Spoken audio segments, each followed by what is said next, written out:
ತುಂಬಾ ಟೇಸ್ಟಿಯಾದ ಡಿಫ್ರೆಂಟ್ ಆದ ಎಗ್ ಮಸಾಲ ಬುರ್ಜಿ ಹೇಗೆ ಮಾಡೋದು ಅಂತ ಇವತ್ತು ನೋಡೋಣ. ಮಿಕ್ಸಿ ಜಾರ್ಗೆ ಇಲ್ಲಿ 10 ಬ್ಯಾಡಗೆ ಮೆಣಸು, ಒಂದು 8ರಿಂದ 9 ಬೆಳ್ಳುಳ್ಳಿ ಹೆಸಳು ಮತ್ತು 1/4 ಟೇಬಲ್ ಸ್ಪೂನಷ್ಟು ಪೆಪ್ಪರ್ನ ಹಾಕಿಬಿಟ್ಟು ಚೆನ್ನಾಗಿ ಪೌಡರ್ ಮಾಡಿ ಇಟ್ಕೊಳ್ಳೋಣ. ಇಲ್ಲಿ ಅರ್ಧ ಕಾಯಿ ತೊಗೊಂಡಿದ್ದೀನಿ. ಸೊ ಇದನ್ನು ಚೆನ್ನಾಗಿ ನಾನಿಲ್ಲಿ ತುರಿದು ಇಟ್ಕೊಳ್ತಾ ಇದ್ದೀನಿ. ಇಲ್ಲಿ ಪೌಡರ್ ಮಾಡಿಟ್ಕೊಂಡಿರೋ ಜಾರ್ಗೆ ನಾನು ತುರಿದಿರೋ ಕಾಯಿನ ಅಷ್ಟು ಹಾಕ್ತಾಯಿದ್ದೀನಿ. ಸೊ ಇದಕ್ಕೆ ಸ್ವಲ್ಪ ಚಿಕ್ಕ ಪೀಸಷ್ಟು ಹುಳಿನ ಹಾಕಿಬಿಟ್ಟು ಚೆನ್ನಾಗಿ ಪೇಸ್ಟ್ ಮಾಡಬೇಕು. ನೀರು ಹಾಕ್ದೇನೆ ಹಾಗೆಯೇ ಪೇಸ್ಟ್ ಮಾಡಿ ಇಟ್ಕೊಳ್ಬೇಕು. ಇಲ್ಲಿ ನಾನಿವಾಗ 5 ಮೊಟ್ಟೆ ತೊಗೊಳ್ತಾ ಇದ್ದೀನಿ. ಸೊ ಎಗ್ಗನ್ನು ಚೆನ್ನಾಗಿ ಬೀಟ್ ಮಾಡ್ಕೊಳ್ಬೇಕು. ಸೊ ಯಾಕಂದರೆ ಇವಾಗಲೇ ಬೀಟ್ ಮಾಡಿದಷ್ಟು ನಾವು ನೆಕ್ಸ್ಟ್ ಹಾಕೋ ಮಸಾಲೆ ತುಂಬ ಚೆನ್ನಾಗಿ ಎಗ್ಗಿಗೆಲ್ಲ ಹಿಡಿಯುತ್ತೆ. ಸೊ ಇದನ್ನು ಚೆನ್ನಾಗಿ ಮಿಕ್ಸ್ ಮಾಡಿ ಆದ್ರ ಮೇಲೆ ನಾವು ಟೇಸ್ಟಿಗೆ ಎಷ್ಟು ಬೇಕೋ ಅಷ್ಟು ಉಪ್ಪನ್ನು ಹಾಕ್ಕೊಳ್ಳೋಣ.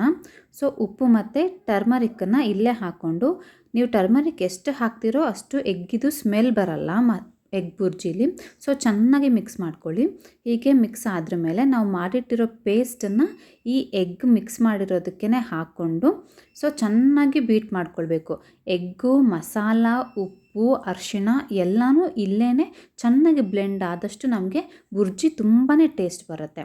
ಸೊ ಇದೆಲ್ಲನೂ ಹಾಕ್ಕೊಂಡು ಬೌಲಿಗೆ ಚೆನ್ನಾಗಿ ಬೀಟ್ ಮಾಡಿ ಸೊ ಸೈಡಲ್ಲಿ ಇಟ್ಕೊಳ್ಳೋಣ. ಇದನ್ನು ನೆಕ್ಸ್ಟ್ ನಾವು ಇದಕ್ಕೆ ಒಗ್ಗರಣೆ ಕೊಡೋಕ್ಕೆ ನೆಕ್ಸ್ಟ್ ಪ್ರೊಸೆಸ್ ಇದೆ. ಸೊ ಒಗ್ಗರಣೆಗೆ ರೆಡಿ ಮಾಡ್ಕೊಳ್ಳೋಣ. ನಾನು ನೆಕ್ಸ್ಟ್ ಇಲ್ಲಿ ಪ್ಯಾನ್ಗೆ ಎಣ್ಣೆ ಹಾಕ್ತಾಯಿದ್ದೀನಿ. ಎಣ್ಣೆ ಚೆನ್ನಾಗಿ ಕಾದ್ಮೇಲೆ ನೆಕ್ಸ್ಟು ಈರುಳ್ಳಿ ಹಾಕಬೇಕಾಗಿದೆ. ಸೊ ಇಲ್ಲಿ ನಾನು 2 ದೊಡ್ಡ ಗಾತ್ರದ ಈರುಳ್ಳಿ ತೊಗೊಂಡಿದ್ದೀನಿ. ಅದನ್ನು ಚಿಕ್ಕದಾಗಿ ಹೆಚ್ಚಿಟ್ಕೊಂಡು ಎಣ್ಣೆಗೆ ಹಾಕ್ತಾಯಿದ್ದೀನಿ. ಈರುಳ್ಳಿ ಜಾಸ್ತಿ ಹಾಕಿದಷ್ಟು ತುಂಬಾ ಟೇಸ್ಟ್ ಬರುತ್ತೆ ಎಗ್ ಬುರ್ಜಿ. ಸೊ ನೆಕ್ಸ್ಟ್ ಇವಾಗ ಈರುಳ್ಳಿ ಚೆನ್ನಾಗಿ ಫ್ರೈ ಮಾಡ್ಕೊಳ್ಳೋಣ. ಇಲ್ಲಿ ಸ್ವಲ್ಪ ಫ್ರೈ ಆದ ಮೇಲೆ ನಾವು ಕರಿಬೇವಿನ ಸೊಪ್ಪನ್ನು ಹಾಕಿ ಮತ್ತೆ ಸ್ವಲ್ಪ ಹೊತ್ತು ಬಿಟ್ಟು ಚೆನ್ನಾಗಿ ಫ್ರೈ ಮಾಡ್ಕೊಳ್ಳೋಣ. ಈರುಳ್ಳಿ ಸ್ವಲ್ಪ ಆದ್ರ ಮೇಲೆ ನಾವು ನೆಕ್ಸ್ಟು ಟೊಮೆಟೊ ಹಾಕಬೇಕಾಗಿದೆ. ನಾನಿಲ್ಲಿ ಒಂದು ದೊಡ್ಡ ಸೈಜ್ ಟೊಮೆಟೊ ತೊಗೊಂಡಿದ್ದೀನಿ. ಚಿಕ್ಕದಾಗಿ ಹೆಚ್ಕೊಂಡು ಬೆಂದಿರೋ ಈರುಳ್ಳಿಗೆ ಹಾಕಿಬಿಟ್ಟು ಇದನ್ನು ಚೆನ್ನಾಗಿ ಬೇಯಬೇಕು.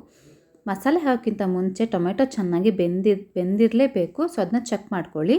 ಇವಾಗ ಟೊಮೆಟೊ ಬೆಂದಿದೆ. ನಾನು ಮಿಕ್ಸ್ ಮಾಡಿ ಇಟ್ಕೊಂಡಿರೋ ಎಗ್ ಪೇಸ್ಟನ್ನ ಇವಾಗ ಈ ಪ್ಯಾನ್ಗೆ ಹಾಕ್ಕೊಂಡು ಲೋ ಫ್ಲೇಮಲ್ಲಿ ಇಟ್ಕೊಂಡಿರಬೇಕು ಸ್ಟವನ್ನು, ಇಲ್ಲಾಂದರೆ ತಳ ಹಿಡಿದ್ಬಿಡುತ್ತೆ, ಸೀದೋಗ್ಬಿಡುತ್ತೆ. ಸೊ ಇದನ್ನು ಚೆನ್ನಾಗಿ ಕೈ ಆಡಿಸ್ತಾನೆ ಇರಬೇಕು. ನಾವು ಹೇಗೆ ಎಗ್ ಬುರ್ಜಿಲಿ ಮಿಕ್ಸ್ ಮಾಡ್ತಾನೆ ಇರ್ತೀವಿ ಸೇಮ್ ಪ್ರೊಸೆಸ್ಸಲ್ಲಿ ಚೆನ್ನಾಗಿ ಮಿಕ್ಸ್ ಮಾಡಬೇಕು. ತರಿಯಾಗಿ ಅದು ಹಸಿ ವಾಸನೆ ಎಲ್ಲ ಮಸಾಲೆದು ಹೋಗೋ ತನಕ ಚೆನ್ನಾಗಿ ಮಿಕ್ಸ್ ಮಾಡಿ ಲಾಸ್ಟಿಗೆ ನಿಮಗೆ ಈ ಥರ ಕಾಣುತ್ತೆ ಬುರ್ಜಿ. ಸೊ ಮಸಾಲ ಎಗ್ ಬುರ್ಜಿ ನಿಮಗೆ ರೈಸ್ ಜೊತೆನೂ ತುಂಬ ಚೆನ್ನಾಗಿರುತ್ತೆ ತಿನ್ನೋಕ್ಕೆ. ಚಪಾತಿಗೂ ತುಂಬ ಒಳ್ಳೆ ಕಾಂಬಿನೇಷನ್ನು. ಸೊ ಚಪಾತಿ ಮಾಡ್ದಲ್ಲೂ ಇದನ್ನು ಖಂಡಿತವಾಗ್ಲೂ ಮಾಡಿಕೊಂಡು ತಿನ್ನಿ. ಹಾಗೆ ಫ್ಯಾಮಿಲಿ ಡೈನ್ ಚಾನಲ್ನ ಸಬ್ಸ್ಕ್ರೈಬ್ ಮಾಡಿ, ಶೇರ್ ಮಾಡಿ, ಲೈಕ್ ಮಾಡಿ. Thank you.